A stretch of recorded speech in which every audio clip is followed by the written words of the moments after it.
আসসালামু আলাইকুম দর্শক শ্রোতা, দেশ এবং দেশের বাইরে থেকে যারা আমার ভিডিও প্লে করছেন সবাইকে আরো একটি নতুন বিজয়ের শুভেচ্ছা। আশা করি সবাই ভালো আছেন, সুস্থ আছেন এবং আমিও ভালো আছি, সুস্থ আছি। দর্শক শ্রোতা, আজকে আমার ভিডিও বাংলাদেশের কিছু মানুষের উদ্দেশ্য করে। আমরা জানি এর ভিতরেই কথা কথিত সিঙ্গাপুরের সরকার এবং বর্ষের চোর সরকার, স্বৈরাচার সরকার, অবৈধ সরকার ওরফে ফেরাউন, উনি দেশ থেকে পালিয়ে গেছে গত কালকে। একটা মানুষ পালিয়ে গেলে যে সে পার পেয়ে যাবে এটাই নয়। আশা করি আমরা তাকে আবার ওখান থেকে নিয়ে আসব এবং তার বিচার করব। সে পালিয়ে যাইয়া ছাড়তে পারবে না। এই পৃথিবীর যে কোনো প্রান্তে লুকিয়ে থাকুক না কেন শেখ হাসিনা, অবশ্যই আমরা তাকে নিয়ে আসব এবং তার বিচারও করব।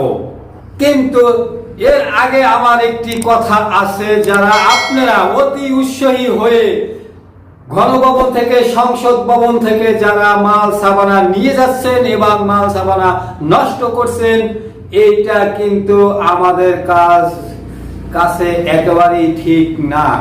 কারণ এই গণভবনের সম্পদ, সংসদ ভবনের যে সম্পদ আছে, এই সম্পদ বাংলাদেশের জনগণের, এই সম্পদ বাংলাদেশের সমস্ত গরিব দুঃখী মানুষের। এই সম্পদ আপনারা নষ্ট করতে পারেন না। এই সম্পদ যদি আপনারা নষ্ট করেন, তাইলে আবার আপনার আমার টাকা দিয়ে, বাংলাদেশের মেহনতি সাধারণ মানুষের টাকা দিয়ে এই সম্পদ আবার কিনতে হবে, আবার গণভবন সাজাইতে হবে আপনার আমার টাকা দিয়ে, আবার সংসদ ভবন সাজাইতে হবে আপনার আমার টাকা দিয়ে। আমরা জানি শেখ হাসিনা সব কিছু চুরি করে নিয়ে পালিয়ে গেছে। যা কিছু আছে আপনারা কিছুই নিতে পারেন না, কারণ এটা আপনাদের সম্পদ নয়, এটা বাংলাদেশের সাধারণ মানুষের সম্পদ। এটা আপনারা কেন নিবেন? তো আমি সবাইকে অনুরোধ করব, হাত জোর করে অনুরোধ করব, আপনারা এগুলি নষ্ট করতে পারেন না। এখন আপনারা শান্ত হন, আর কারো মায়ের বুক খালি করবেন না এবং কারো বাড়িতে আপনারা আগুন দিবেন না, আর কারো প্রতি অন্যায় অত্যাচার আপনারা করবেন না। আপনারা এখন শান্ত হন। ইনশাআল্লাহ যখন আপনাদের বিজয় আসছে, একে একে আরো সবকিছু আপনাদের হাতের মুঠে চলে আসবে। আপনারা যেটা চাইছেন সেটাই হয়েছে। আপনারা চাইছেন শেখ হাসিনা পদত্যাগ করুক, শুধু শেখ হাসিনা পদত্যাগই করেনি, শেখ হাসিনা পালিয়ে যেতে বাধ্য হয়েছে। এখানেই বোঝা যায় একজন প্রাইম মিনিস্টার কতটুকু ভালো কাজ করলে সে তার পলাইয়া যেতে বাধ্য হয়। এটা আপনারা ভালোই জানেন আমার চেয়ে। তবে আমি একটা কথা বলবো, আমি বারবার রিপিট করে বলছি, আপনারা দেশের সম্পদ নষ্ট করবেন না। কারণ এই বাংলাদেশটাকে একবারে এই স্বৈরাচারী সরকার, শেখ হাসিনা সরকার ধ্বংস করে দিয়েছে। এরপরেও যা কিছু আছে এটা নিয়ে আমাদের জীবন যাপন করতে হবে, কারণ আমাদের ভবিষ্যৎ চিন্তা করতে হবে। তাই আমি বারবার বলছি, আপনারা এর সম্পদ, এই যা কিছু আছে গণভবনে এবং সংসদ ভবনে, এগুলি আপনারা নষ্ট করতে পারেন না এবং করবেন না। শেখ হাসিনা পালিয়ে গেছে, কিন্তু তার যে সঙ্গবঙ্গ আছে তারা কিন্তু এখনো যেতে পারেনি।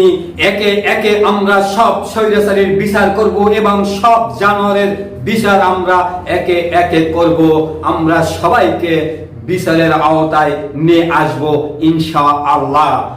এই ফ্যাসিবাদী সরকারকে, এই স্বৈরাচার সরকারকে পালিয়ে যেতে যারা সহযোগিতা করছে তাদেরকেও আমরা বিচারের আওতায় আনবো, সে যেই হোক না কেন।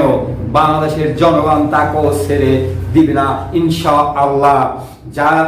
যারা এই শেখ হাসিনাকে পালিয়ে যাওয়ার সহযোগিতা করছেন, আশা করি তারাও সতর্ক হয়ে যান, তারাও রেডি হন।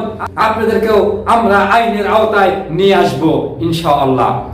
আমি ভিডিওর শেষে আবারও বলছি, আপনারা অতি উৎসাহী হয়ে আপনারা মানুষের ক্ষতিগ্রস্ত করবেন না এবং মানুষের ঘর বাড়ি ভাঙচুর করবেন না আর গাড়িতে আগুন দিবেন না, কারণ এই সম্পদ আপনাদের সম্পদ, আপনাদের সম্পদ আপনারা দেখাশোনা করে রাখবেন এবং আপনাদের সম্পদ আপনারা নষ্ট করতে পারেন না।